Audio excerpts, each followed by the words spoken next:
नमस्कार, प्राइम समाचारमा स्वागत छ। म संगीता कटुवाल। सुरु गरौं अहिलेसम्मका प्रमुख समाचारबाट। नेकपा माओवादी केन्द्रको राष्ट्रिय सम्मेलन भोलिबाट सुरु हुँदै पदाधिकारी संख्या 15 पुर्याउने अध्यक्ष दाहालको प्रस्ताव, एमालेलाई प्रतिगामी घोषणा। ईसाई धर्मका संस्थापक प्रभु येशू ख्रिस्टको जन्मोत्सव आज विश्वभर भव्य रूपमा मनाइँदै नेपालमा पनि विभिन्न कार्यक्रमको आयोजना। सरकारी उदासीनताका कारण ट्रायल पास गरेकाहरू पनि स्मार्ट लाइसेन्स पाउनबाट वञ्चित, झण्डै 6 लाख सेवाग्राही मर्कामा। क्रिसमसको समयमा कोभिड संक्रमणको त्रासका कारण विश्वभर हजारौं उडान रद्द, हजारौं यात्रु विमानस्थल र बस पार्कमा अलपत्र।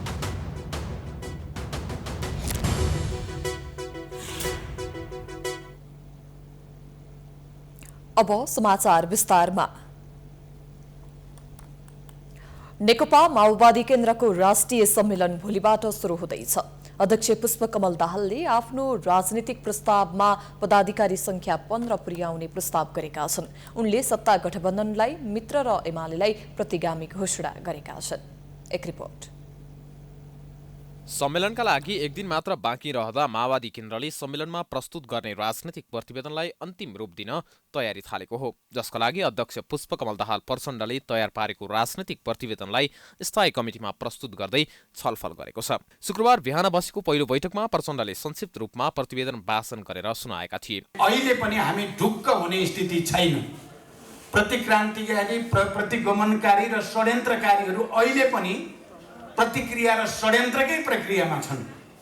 त्यसकारण हामी राष्ट्रका जनताका पक्षधर, क्रान्तिका पक्षधर सबै शक्तिहरू एकजुट भएर त्यसको प्रतिवाद गर्ने कुरामा कहीँ कतै हामीले रिल्याक्स गर्न हुने स्थिति छैन। त्यसपछि 4 बजे बसेको बैठकमा त्यसको विषयमा स्थायी कमिटीका सदस्यहरूले छलफल गरेका छन्। प्रचण्डले तयार पारेको दस्तावेजले वैज्ञानिक समाजवादको रणनीतिलाई कसरी कार्यान्वयन गर्ने भन्ने विषयमा बढी जोड दिएको छ। दस्तावेजमा विश्वको स्थिति के छ, विज्ञान प्रविधिको विकासले अर्थतन्त्रमा कस्तो प्रभाव पारेको छ, उत्पादन सम्बन्धमा के कस्तो असर पारेको छ, नेपालकै समग्र ऐतिहासिक विकासको सन्दर्भमा कहाँ आइपुगेका छौं र आजको बिन्दु के हो भन्ने कुराको खोजी गर्नुपर्ने विषयलाई प्राथमिकता दिइएको छ। त्यसबाहेक समग्र माओवादीको यहाँसम्मको यात्राको विषयमा पनि सम्मेलनमा समीक्षा गर्ने उल्लेख छ। नेकपा माओवादीका नेता हरिबोल गजुरेलले माओवादी केन्द्र 63 सालबाट यहाँसम्म आइपुग्दा माओवादीको नेतृत्व र विचारमा भएको परिवर्तनको विषयमा समीक्षा गरेर अगाडि बढ्ने कुरा प्रतिवेदनमा उल्लेख भएको जानकारी दिएका छन्। मूल कुरो इतिहासको समीक्षा, हाम्रो उपलब्धिहरू के भए र कमी कमजोरी कहाँ भए, उपलब्धिको रक्षा कसरी गर्ने र कमी कमजोरीलाई कसरी करेक्सन गर्ने भन्ने कुरो छ। त्यसमा मुख्यतः नेतृत्वको कुराहरू छ। नेतृत्व नेतृत्वबाट त्रुटि कमजोरीहरू कहाँ भए, होइन, अझ त्यो त्रुटि नभए त्यहाँ पार्टीकोबाट कहाँ भयो भन्ने कुरो प्रष्ट रूपमा आएको छ। भनौँ न, होइन, अध्यक्ष प्रचण्डको आत्मसमीक्षा पनि छ त्यसमा। संविधानले समाजवाद उन्मुख राज्य भनेर दिशानिर्देश गरे पनि दाहालले फेरि पनि वैज्ञानिक समाजवादको रणनीतिलाई कसरी कार्यान्वयन गर्ने भन्ने विषयलाई राजनीतिक प्रतिवेदनमा उल्लेख गरेका छन्। त्यसबाहेक नेपालका राजनीतिक दललाई हेर्ने नजरलाई पनि माओवादीले प्रश्न पारेको छ। नेकपा माओवादी केन्द्रले नेकपा एमाले र एमाले अध्यक्ष केपी शर्मा ओलीलाई प्रतिगामी तत्त्वको संज्ञा दिएको छ। त्यसबाहेक ओली जस्ता प्रतिगामी तत्त्वहरू फेरि सल्बलाउन सक्ने विषयलाई पनि मध्यनजर गरिएको छ। यता गठबन्धनमा सामेल राजनीतिक दलप्रति सन्तुष्ट देखिएको माओवादीले प्रतिवेदनमा गठबन्धनलाई निरन्तरता दिने पनि जनाएको छ। मुख्यतः राजनीति पर अन्य पार्टीको त्यस्तो छैन। खास गरी के भने अब एमालेको विषयमा अलि बढी छ। अलि पश्चगामी दिशातिर लानको लागि एमाले परिवर्तन विरोधी शक्तिहरूसँग जुन किसिमको सम्बन्धहरू बनाइरहेका छ, उनीहरूले जसरी एमालेको नेताहरूको प्रशंसा गरिरहेका छन्, त त्यो चाहिँ एउटा चाहिँ किन गम्भीर विचलन चाहिँ एमालेमा आयो, होइन। आफैले ल्याएको परिवर्तनलाई आफैले चाहिँ अपनत्व लिने भन्दा पनि त्यसको विपरीत जाने जो आयो, जसले गर्दा माओवादी नेपालसम्म विभाजन हुनु पर्यो भन्ने कुराहरू त्यहाँ उल्लेख छ। माओवादीले यसपालिको राष्ट्रिय सम्मेलन विचारमा केन्द्रित हुने बताएको छ। त्यसको लागि अब राजनीतिक प्रतिवेदनमा पनि स्थायी कमिटीदेखि नै छलफल सुरु गरेको छ भने सम्मेलनका बेला पनि 25 वटा समूह बनाएर छलफलमा लैजाने तयारी गरेको छ। ईसाई धर्मका संस्थापक प्रभु येशू ख्रिस्टको जन्मोत्सव आज नेपाल सहित विश्वभर भव्य रूपमा मनाइँदैछ। येशू ख्रीष्टको जन्मदिनको खुसियालीमा हरेक वर्ष 25 डिसेम्बरमा संसारभर विशेष महत्त्वका साथ क्रिसमस डे पर्व मनाउने गरिन्छ। क्रिसमसका अवसरमा आज देशभरका चर्चमा प्रार्थना लगायत कार्यक्रम गरी येशू ख्रीष्टको सम्झना गरिँदैछ। क्रिसमस येशूको शिक्षा एवं उपदेशको मनन गर्नुका साथै प्रेम प्रकट गर्दै शुभकामना तथा उपहार आदान प्रदान गरिन्छ। क्रिसमसको आकर्षण सान्ता क्लज हुन्। रातो टोपी लगाएका लामो सेतो दारी पालेका वृद्ध सान्ताले सबैलाई उपहार दिने र खुसी बाँड्नेछन् भन्ने विश्वास गरिन्छ। क्रिसमसका अवसरमा काठमाडौँको ठमेल, बौद्ध, ललितपुर, भक्तपुर, पोखरा लगायत स्थानमा विशेष रौनक छ। क्रिसमस ट्रे लगायतले बजार र ठूला व्यापारिक स्थल सजाइएको छ। 2000 वर्ष अघि जेरुसलेमको बेथेलहममा कन्या मरियमको कोखबाट येशूको जन्म भएको विश्वास गरिन्छ। येशूलाई जिसस क्राइस्ट पनि भनिन्छ। उनले मानव समुदायका लागि पुर्याएको योगदानको सम्झनामा एसपी सम्बत चलाइएको विश्वास गरिन्छ। यस अवसरमा सरकारले आज सार्वजनिक बिदा समेत दिएको छ।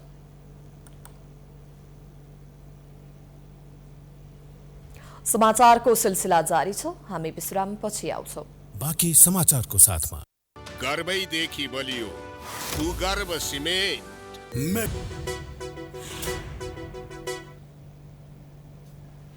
विश्रामपछि स्वागत छ। अब बाँकी समाचार। चालक अनुमति पत्र नपाउनु सबै निजी तथा सरकारी सवारी चालकको साझा र जटिल समस्याको रूपमा देखा परेको छ। ट्रायल पास गरेर बसेका सेवाग्राहीले लामो समयसम्म विभागले स्मार्ट लाइसेन्स उपलब्ध गराउन नसक्दा सवारी चालकहरूले शास्ति भोग्नु परेको छ। नेपाल एकमात्र देश हो जहाँ सवारी अनुमति पत्रका परीक्षा दिन जाँदा आफै सवारी हाँकेर जान्छन्। एक रिपोर्ट। एक थरी सेवाग्राहीले फारम भर्न पाएका छैनन् भने अर्का थरीले फारम भरेर पनि परीक्षामा सहभागी हुन पाएका छैनन्। परीक्षा पास गरेर अनुमति पत्र नपाउनेको संख्या झन्डै 6 लाख पुगिसकेको छ। सवारी चलाउन सक्ने ट्रायल पास गरेर प्रतिलिपि लिन खोजेका र नवीकरण गराउने सेवाग्राहीको भिड यातायात कार्यालयमा लाग्ने गरेको छ। कार्यालयले व्यवस्थापन गर्न नसक्दा घण्टौं लाइन लाग्नुपर्ने अवस्था छ। हुन्छ हैन, बिहान 10 बजे आएको मान्छे म यहाँ प्लेनको टिकट पनि मेरो यहाँ हतार हुन्छ, मेरो यहाँ काम पनि बनेन भने हैन, तपाईको यो 4 वर्ष फेल भएको रिन्यू कारणले गर्दाखेरि म विदेश बसेको कारणले गर्दाखेरि चाहिँ रिन्यू गर्नुपर्ने, त्यो कारणले चाहिँ यहाँ राम्रो व्यवस्था भएन भने चाहिँ मेरो चाहिँ लाइसेन्स सिज हुन्छ। हेर्नु, कतिपय सेवाग्राहीले चाहेर पनि चालक अनुमति पत्रको परीक्षामा सहभागी हुन पाएका छैनन्। लिखित परीक्षा पास गरेर बसेकाको पनि ट्रायल परीक्षाको अत्तो पत्तो छैन। 1 वर्ष अगाडिदेखि फर्म भरेको लाइसेन्सको बल्ल आएको छ। पालो भर्खर लिखितको फर्म भरेर सकेँ। अब चाहिँ ट्रायल कहिले हो केही अत्तो पत्तो छैन। छिटो हुनु पर्थ्यो, टाइम व्यवस्थापन भएन, छिटो हुनु पर्थ्यो। अस्ति 1 वर्ष भइसक्यो फर्म भरेको, अब ट्रायल कहिले हुन्छ त्यो पनि थाहा छैन। अनलाइन फर्म भर्न पनि गाह्रै भएको थियो। अब त्यतिखेर फर्म त्यो दर्ता नै भएन क्या त्यतिखेर पनि। अनि त्यसपछि गएर आज लिखितको लागिलाई पनि आउँदाखेरि पनि धन्नै 1-1.5 घन्टा लाइनमा बस्नु पर्यो। 1 वर्ष अगाडि भरेको फर्मको बल्ल अहिले पालो आएको छ। अब लिखितकोमा अब ट्रायलमा चाहिँ अझै अत्तो-पत्तो छैन, निश्चित चाहिँ छैन। एकातिर सेवाग्राहीले चाहेर पनि अनुमति पत्र बनाउन पाएका छैनन् भने त्यही अनुमति पत्र नभएको भन्दै ट्राफिक प्रहरीले जरिवाना गर्दै आएको छ। वर्ष दिनसम्म पनि कार्ड पाउन नसक्दा सवारी चालकहरूले धेरै समस्या भोग्ने गरेका छन्। यातायात कार्यालयले दिएको स्लिपलाई लेमिनेसन गरेर सवारी चलाउनु पर्ने अवस्था छ। लाइसेन्सका लागि परीक्षा दिने सेवाग्राहीको 1 वर्ष लाग्यो, झन्डै 1 वर्ष नि बढी लाग्यो नि। जेठा पालो आउनुपर्ने, जेठा आउनुपर्ने भदौमा आयो भनेपछि त भदौ र अस्ति कार्तिकमा आयो नि। 1 वर्ष नि बढी लाग्यो। पटक पटक कोभिडका कारण भन्दै प्रशासनले सार्वजनिक यातायात बन्द गर्दा काठमाडौँ उपत्यकामा निजी सवारी साधन चढ्नेको संख्या बढिरहेको छ। सवारी साधन किनेर चढ्नु कतिका लागि रहर त कतिका लागि बाध्यता छ। सवारीको संख्या जसरी बढिरहेको छ त्यही अनुपातमा यातायात व्यवस्था कार्यालयले चालक अनुमति पत्र उपलब्ध गराउन सकेको छैन। हाम्रो लोड चाहिँ क्षमताभन्दा बढी भयो र आजभन्दा 10-15 वर्ष अगाडिको परिकल्पना, त्यो जनसङ्ख्याको संरचना, त्यतिखेरको मान्छेको सवारी चालक अनुमति पत्रको आवश्यकतालाई हेरेर हाम्रो कार्यालय यो सरकारी संरचनाहरू बनाइएका थिए, त्यही अनुसारको जनशक्ति होइन।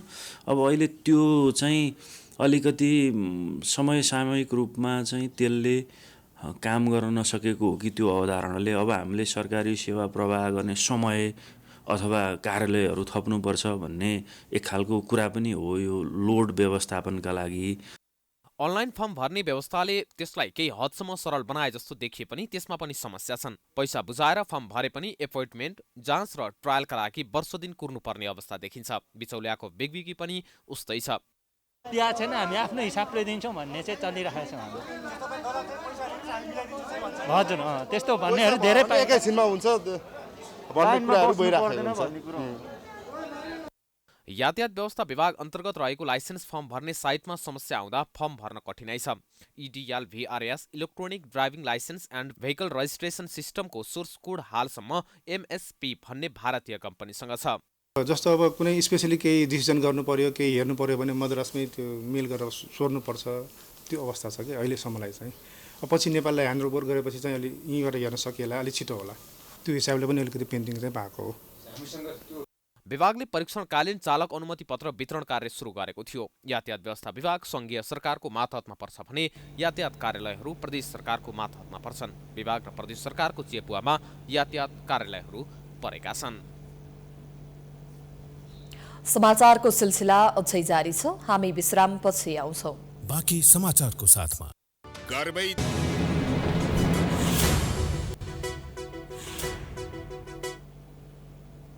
विश्रामपछि पुनः स्वागत छ। अब अन्तर्राष्ट्रिय समाचार।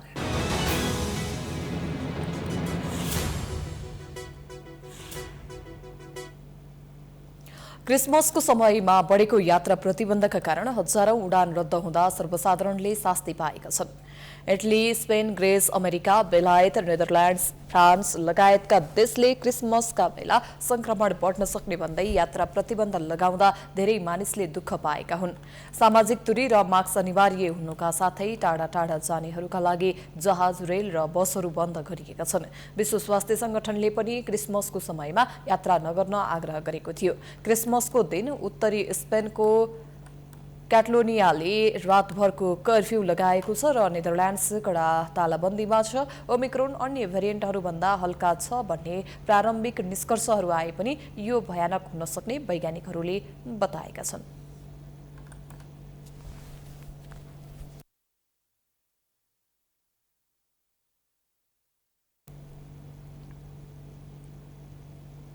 अब खेलकुद समाचार।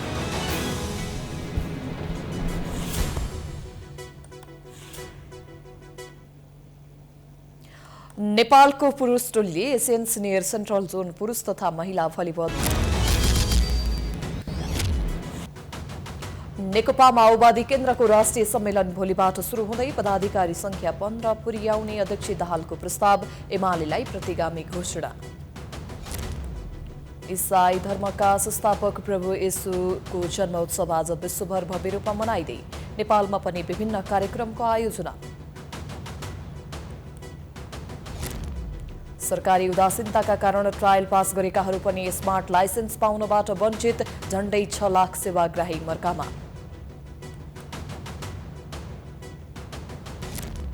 क्रिसमसको समयमा कोभिड संक्रमणको त्रासका कारण विश्वभर हजारौं उडान रद्द, हजारौं यात्रु विमानस्थल र बस पार्कमा अलपत्र। समाचार अहिलेलाई सकियो। हेर्दै गर्नुहोला प्राइम टाइम्स HD। नमस्कार।